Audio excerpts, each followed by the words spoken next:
Sorry for the late response and everything, but thanks for sending over the videos and the program. I figured it might be easier just to do a video going over everything so that you can kind of see what I'm looking at in the videos, and then you can also see what I'm looking at in the programming. I have that open as well. But I'll start with some of these videos. So I opened up some of them already for February. We got squat, deadlift, deadlift, squat, bench, and deadlift. So we'll go through some of these videos. So we'll start off with the squat one from February 2nd. So got a good walkout. Bar position looks good as well. So depth looked pretty good as well. Looked right there. It's hard to tell with this camera angle where the hip crease is, but it looks like you're right in. And then you actually stayed in a good position on the way up on that one too. The bar didn't drift forward. Same thing with that one. You didn't drift forward too much. Kept the bar in place. And same with that one. So on all 3 reps, you did a pretty good job of trying to keep the bar path vertical and not letting the bar roll up your neck and drift too far forward. All right, I'll jump ahead to the squat just so we can do squats first. So this one is February 16.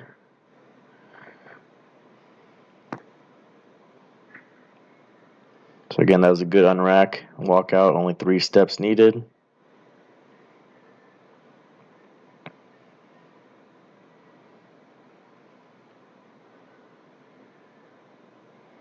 So that was good, better than the previous video of how well you stayed with your bar position and bar path.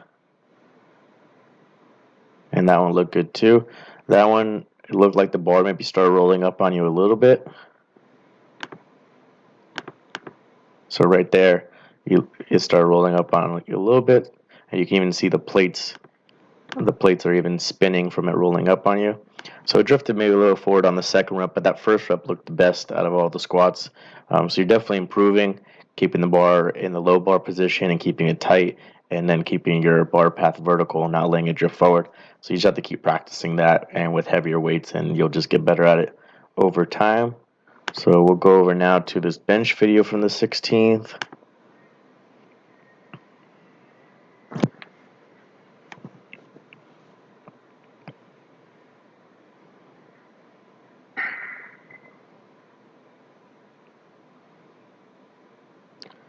So that looks pretty good as far as where you're touching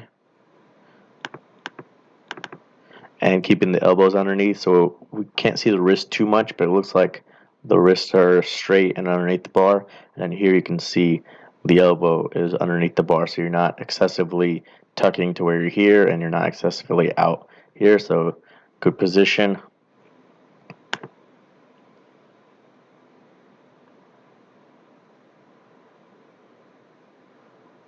Bar path looks pretty solid too, pushing slightly back towards the rack.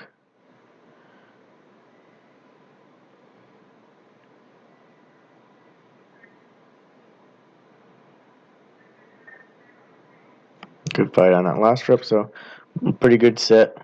There's always things to work on. You can always work on getting bigger and bigger arch, but all around you were touching in a good spot, keeping the wrists and elbows underneath the bar, and then driving back slightly towards the rack. So we'll go on to deadlifts now, back to February 2nd.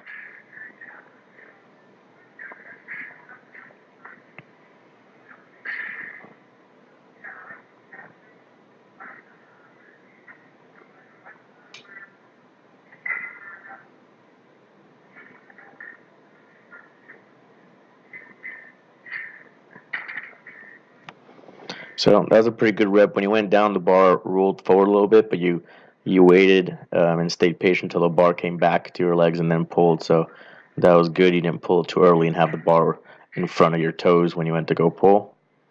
It's good that you did a full reset. That way you can practice your starting position again. That one was better. You didn't have it roll forward first.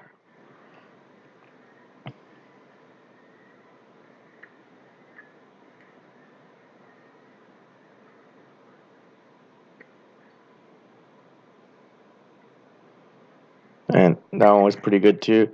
The only thing to watch out for in your deadlift is that your lockout. You don't want to get too excessive with leaning back. So let's see if I can pause this at a good spot. Um, so like here, you're already good because you're already locked out and shoulders are behind the bar, but you don't want to go too excessive. So you actually went a little bit further here. And so the further and further you go back, the more stress you're putting on your lower back, um, rather than just having the weight distributed evenly throughout your whole body. And then what makes that worse too is as you start going back, your knees start coming unlocked. So if you just watch this knee right here, you can see here it's locked. And actually here, your knees are locked, your hips are through, and your shoulders are back. But then as you watch, as you go more excessive, then they kind of come forward and bend a little bit because you're trying to counter this weight of you going back. Your knees are bending. So that's not good with the knees bent because then you might get a red light for the soft knees at lockout. And also if you're bending the knees, then the joint's not locked out, so then you're putting more stress on that joint, and also you're leaning back really far here, so then you're putting more stress on this joint. So it might cause more problems here in the lower back and in the knee instead of just locking all the joints out properly and letting the weight distribute evenly throughout your entire body. So just something to watch out for is you don't have to be excessive with your lockout.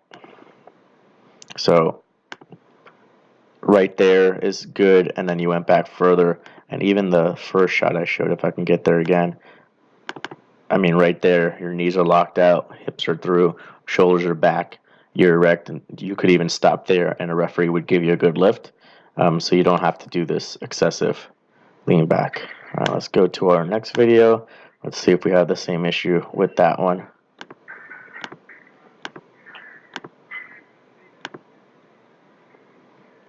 So on that one, the bar did roll forward on you a little bit. So you can see right there, the bar drifted away from the left side. The right side looks better. So if with this arm, you're pulling into this leg and keeping it close, you got to make sure with that arm, you're keeping it close to that leg. And then again, you can kind of see the knee. If you just watch this knee right here, there is when you start bending it more, and then there you start bending it more. So you don't need to be excessive with the lockout.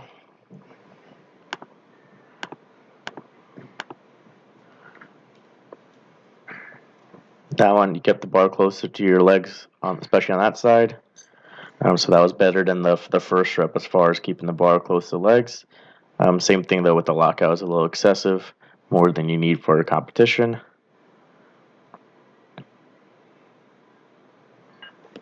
And that one stayed close to legs too. But again, just you got to watch out for the knees. So that was better than the other set as far as keeping it close to the legs. You have to just watch out with that lockout. Let's see about this one.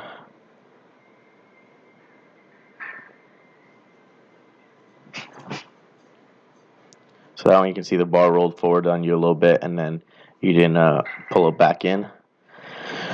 So it just goes back to the way you set up. You have to just make sure you're pulling the bar into you and not hitting the bar forward with your shins. When you drop your hips really quick, and you hit the bar forward with your shins, and that's why I like to just stay in the starting position rather than here you drop your hips down and hit the bar forward. That's why I like to get down to the correct starting position, make sure you're tight, take a big breath, and then go from a dead stop. Rather than this is kind of like a running start. You're trying to do your competition. You're trying to drop your hip down real fast, hoping the bar will come up, but instead you're hitting the bar forward. So here the bar is in a good position, and then there you hit it forward. And then that time you were able to pull it back. So at least that rep you did better with pulling it back. And on that one too, from this side view, you can see better how far back you're going. So you just need to be standing up straight. So you're going excessive with how far back you're going, and then you can see this knee is bent a little bit. So you could actually lock out here. So here you're more vertical, shoulders are behind the bar, knee looks locked out, but then here you go excessive. So that's no good. So just something to work on for the deadlift. So those are all the videos. Overall, squats looking good as far as your unrack and your walkout. It's efficient, and then the bar is staying down in a low bar position well, not rolling forward, and your bar path is looking good. So squats are improving a lot. For bench press, again, it's looking good. You're stacking your wrist and your elbows underneath the bar well, and you're pushing back towards the rack. Just things that you can always work on is try and get a bigger arch. Make sure everything is tight. And then deadlift, just got to continue working on that starting position. You don't want to drop your hips too fast, and then with your shins hit the bar forward. It's going to make it more difficult. And then with the lockout, just don't do it excessive. I mean, you're already locked out. You can just hold it there where you're standing up straight and knees locked out. You don't have to go so far back that you might get called for soft knees or hurt your back. All right, so now we'll take a look at the 2 weeks of the program you sent me. So I got week 13 here. So I mean, there's lots of different ways that you can do the programming. People get strong lots of different ways, and you are limited in the fact that you're only doing 3 days, where like a lot of people do 4 days, and some will even do 5. And then if some people have a lot of time, they might even do 6. So you have to condense all your work into 3 days. So that makes it a little bit more difficult. But we'll go over what you have with the time you have. So I like that he's doing multiple lifts to get more work in. So you're doing squat and bench press on day 1, squat, bench press, and deadlift on day 2, and then again squat, bench, and deadlift on day 3. So at least you're squatting 3 times a week, benching 3 times a week, and deadlifting 2 times a week. So at least getting the practice in. Even if you're not training 4, 5, or 6 times in a week, you're at least getting a lot of practice in those 3 days. And I like the easier workout in the middle, so that's a good way to do it, as it gives you rest. So here you're doing a higher reps, you're doing 6 reps, you're getting a lot of work in, you're going to be fatigued. So then this gives you like an easy workout day, just doing the singles, just to practice your technique and let you recover, so that then you can come do the day 3, which again is heavier stuff, going into the higher percentages here, 85%. So I like that. And I also like the order. Sometimes people will switch the order, like if they like deadlifts or they're good at deadlifts, they'll do deadlifts first. But in a competition, you're going to do squat, bench, and deadlift. So it's good practice that you're doing your bench press when you're a little bit tired because you just squatted, and then you're doing your deadlift when you're tired after squat and bench, which is going to get you ready for the competition, especially with these heavier ones. So when you're doing these heavy deadlifts, it's after you already did heavy squats, which is just going to be in a competition. So that's going to prepare you well. Overall, accessory work is pretty good too. I give a lot of people tricep extensions, build the triceps. I also give a lot of people their choice for biceps, so they can kind of counter the triceps and not get like an imbalance in the elbow. I give people lat pull downs or pull ups if they want to do it to build up the back and kind of counter all the benching that they're doing. I also give people abs to do. Some people like doing more static stuff like planks helps them kind of like stabilize for squat and deadlift. Or people just want to do like the regular crunches and sit-ups and stuff. That's better than nothing. Same thing, I give people rows, again, to counter all the bench press. So all this stuff is pretty good. The only thing that I do different is, I mean, this might be just these weeks, but I tend to do higher rest times for these higher reps. So a lot of people get tired when they do 6 reps, 8 reps, 10 reps per set. So I'll give them more rest, especially like the closer we're getting to a competition, the more we want to focus on just getting all the work in, even if you have to rest more. So sometimes I'll give my lifters, if they need to, 4 or 5 minutes rest between these sets. If it's like 6 reps, 8 reps, 10 reps, that way they're recovered for the next set. Because you don't want to rest too little and then have to do another set, and then it'll be sloppy. Maybe you'll cut your depth, or maybe the bar will start rolling up on you. So you want to be able to execute your technique well. For this power day, that these short rest times is fine because you're just doing the singles, and it helps to kind of move a little bit faster. And then same thing as the one for day 3. For the heavy lifts, I like to give more time, especially when it's nearing competition. If we're doing 85%, 90% or more, it's basically a competition. So in a competition, you have maybe 7 minutes, 10 minutes. If it's a big flight and it's going slow, 14 minutes between attempts. So if I have that much time between attempts in the competition, I'm not going to limit it to 4 minutes in training when I want to produce a good result. So I tell people 5 minutes, 6 minutes, 7 minutes, however long it takes them for them to mentally be ready that they know they can do the next set with perfect technique and get all the reps in, then take that much time.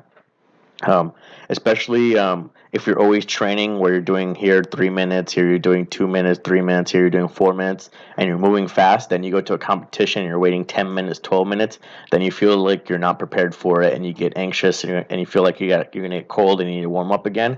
So it messes you up. But getting some practice in leading up to the competition, even if it's just the last 2 or 3 weeks where you're resting 5, 6, 7 minutes, kind of get you ready for that and make sure you're fully recovered for the next set. Also, something that I very rarely do, and for some lifters I never do, is the AMRAPs. Um, so it just depends on the lifter and the situation, but I usually don't do AMRAPs where it's going like completely to where you can't do another rep or you physically fail a rep, and it's because then the reps get sloppy. So for squat, the person might start cutting their depth. Um, or maybe their knees start coming in, or the bar starts drifting forward and it gets really ugly. For bench press, maybe their butt starts coming off the bench, or maybe they're not like pausing long enough. So that gets ugly. And then deadlift, I mean, some people do some crazy stuff. They'll start bouncing the reps off the ground to get more reps in. So I tend to not do AMRAPs because I want people to work on their technique. And also, it creates a lot of fatigue. So some people will do AMRAPs and they'll just do it once a week at the end of the week. So like this one, they'll do the AMRAP here on day 3, and then they have time to recover before they go into the next week and do day 1. And then also they get the day 2 kind of easy day before they have to do the AMRAPs again for this following week. But you have the AMRAPs here on day 1 and day 3. So I'm not sure what your recovery feels like or your technique feels like, but maybe that's too much and you're not going to be able to recover doing 2 AMRAPs a week for constant weeks, however many weeks you do it. The other thing I noticed with your bench press is you're doing basically like a light touch and go bench press. For my lifters, it's usually a farther out from a competition. It's a mix. So maybe here day 1, they'll do like a touch and go bench press to get more reps in. Here for day 2, for like the heavy singles, we might do like an extra long pause, like a 2-second or 3-second pause to get comfortable with just pausing on the chest and staying tight. And in case they get a long pause in the competition, they're comfortable with it. And then the day 3 would be a competition bench press. So the pause would be the same as a competition, and even get like commands. If they have someone help them, they'll give them a press command so they get practice with actually hearing someone say the press command. But from the videos I was seeing for you, unless it's different, is here it looks like no pause. And this one is paused, and then this one is paused. So this looks good, but as you're getting closer to competition, I like to switch all these to pause. So I don't know if he's going to be switching this for you or not, but like the last couple weeks, I have my lifters do everything paused, just so their mindset is that every single rep they're doing in the gym is paused, and every single rep they're going to do in the competition is going to be paused. I don't want them to do too much without the pause, and then maybe they'll mess up in the competition. And then making sure your pauses are long enough too. So making sure they're like in a competition, and if you even have someone there give you the commands, then it helps you because you have to react to the time that they say press, and then for you to actually press. So that helps too. Let's look at week 14, or week 12. I guess it was 12 and 13, just to compare. Let me see if I can put them side by side.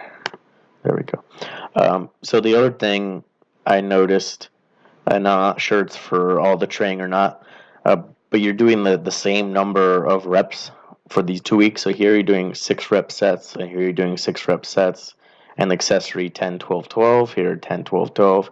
And then for your day 2, you're doing all singles, and then 12 and 12 for the accessory. And then here for day 3, you're doing 2s with 12, 10, 12 for the accessory. So if I have someone who's like brand new to lifting, and we're starting them off light, and I think they can progress every week for, let's say, 2, 3, 4 weeks, then I'll do the same reps. because here I can do 4 sets of 2 at, let's just say, 100 pounds, and then the next week I can do 4 sets of 2 at 105 pounds, and then the following week I can do 4 sets of 2 at 110 pounds, and just keep progressing. But eventually, that person and any person is going to hit a wall where they can't keep putting weight on the bar doing the same reps.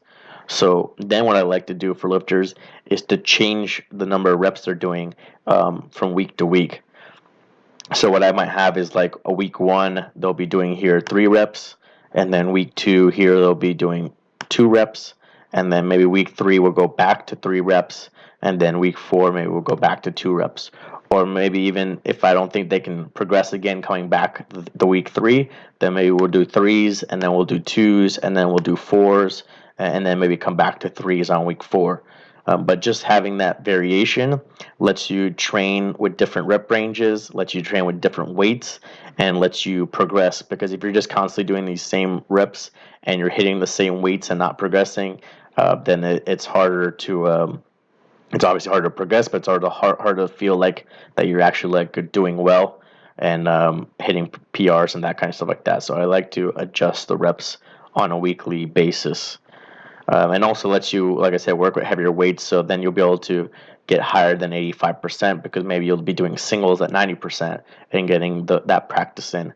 And even then, for some lifters, we'll do different reps within a workout. So maybe here you'd hit like a single at 90% and then go back down and do your 4 sets of 2 at 85%. So if I can show you an example of that, would be if I can pull up a program for one of my lifters that's competing also at the Squats and Science meet. So you can kind of see what they're doing right now. So we'll do this one. What they're doing right now leading up to the competition. I try and put all the 4 weeks into one block so you can kind of see it next to each other. So here I got week 1, week 2, week 3, and week 4. So if we just looked at day 1, you see I have a competition bench, so they have to practice their competition pause. And you can see here I have 4 reps, then week 2, 5 reps, then week 3 back to 4 reps, and week 4 back to 5 reps.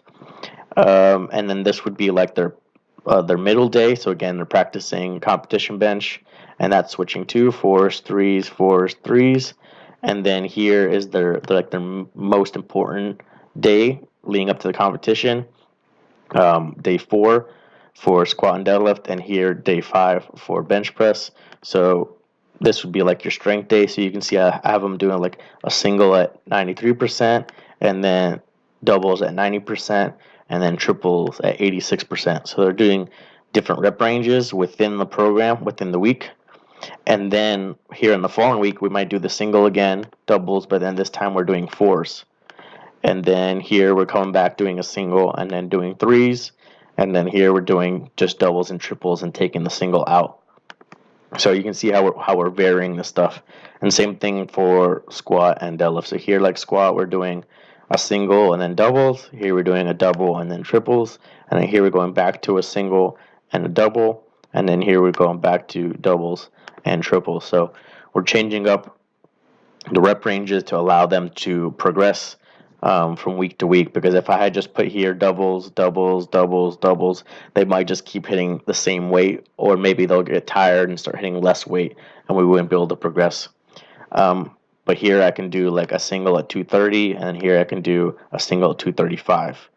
Or here I can do one double at 220, and here I can do 2 doubles at 220. So we're getting some progression going throughout the weeks. So that's a little bit of a comparison of what I do. But you can see I do triceps, biceps, vertical pull would be a lat pull down, horizontal pull would be a row, abs, side lateral. So I do that stuff too. But even those I'm adjusting it to. So here they're doing, like, let's say 10s for tricep, and then here 8s, and then here 10s, and then here 8s, and we're also going a little bit down in the sets because they're getting ready for the competition. So I don't want them doing too much accessory work leading up to the competition. So here's 3 sets of 8, and then here we're going down to 2 sets of 8 for week 4. So that just gives you a little idea of what I have my lifter Aster doing leading up to the competition. So I think that's pretty much it as far as the videos and the programming. I don't want to make this video too long, but um, overall, it's a pretty good structure for what you can do as far as 3 days and getting the technique working and doing the different rep ranges. There's just some things that I would do different. Like I don't do the AMRAPs much, and I try and change the reps from week to week. As far as the maxes, the training maxes, I just remember about that. I keep the people's training max the same for the entire training cycle until the next meet. So I'm not adjusting it. For pretty much everyone, it's whatever they did at the last competition. So whatever they did at the last competition, we put those training maxes in and we keep that for the entire block until the next competition. Then at the next competition, if you get PRs, then you get to adjust your training maxes. And the reason is that the what you're using here doesn't really matter. Um, because I'm not doing a set percentage. I can always adjust the percentage based on the weight I want. And so a lot of times the weight we pick is based on what they've previously done, whether it's the previous week or the previous month or the previous session. So let's say your last training block going into Raw Nationals, you did 3 sets of 6 at 185 pounds. So then your goal for this training block is when you're doing 3 sets of 6 is trying to beat the 185 pounds. So maybe you get 190 or 195. And so I would program that week to try and do the 190 to hit a PR. So then I just adjust the percentage. So it doesn't matter if this is a 250 max, a 350 max, 400 max. I'll just change the percentage down to whatever I need to get the 190 so that you can progress over the 185. So to me, the maxes don't matter and I don't adjust them. It matters what load I'm trying to pick here to try and possibly beat what you've done previously.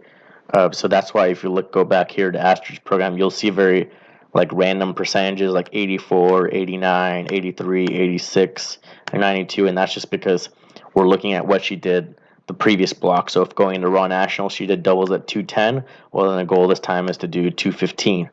And if maybe she did triples at 205, then the goal is to try and do 210. So it doesn't really matter what our maxes are up here.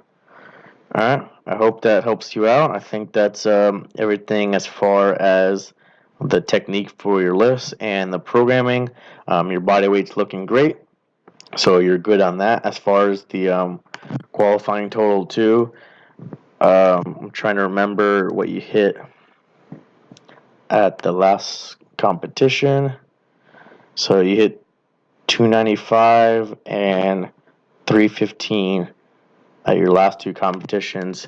And then let me see if I pull up what the qualifying total is. Go qualifying totals. Go down to Raw Nationals. And then we go to 84s. And then we go M2 312.5. So you have hit that before here at the heavier body weight. So even at your lighter body weight that you are now, if you can match these numbers, then you'll be able to hit the qualifying total. Like just comparing that to what you have as far as your maxes here. Let me pull this to this side. So running off your maxes, you're using about 115 or 114. So you're almost there on the squat. For bench, you're using about 64. So you're about there on the bench. And deadlift, you're using about 130. So you're about right there on the deadlift too, as far as the training maxes matching what you did at this competition to get you this total that will qualify you. So as long as you're hitting the training numbers and things are moving well, it seems like you'll be able to put the total together in order to hit that qualifying total. Alright, I'm going to cut this video now because it's probably getting way too long, but let me know if you got any questions, and I hope you are staying warm up there in New York. Alright, bye.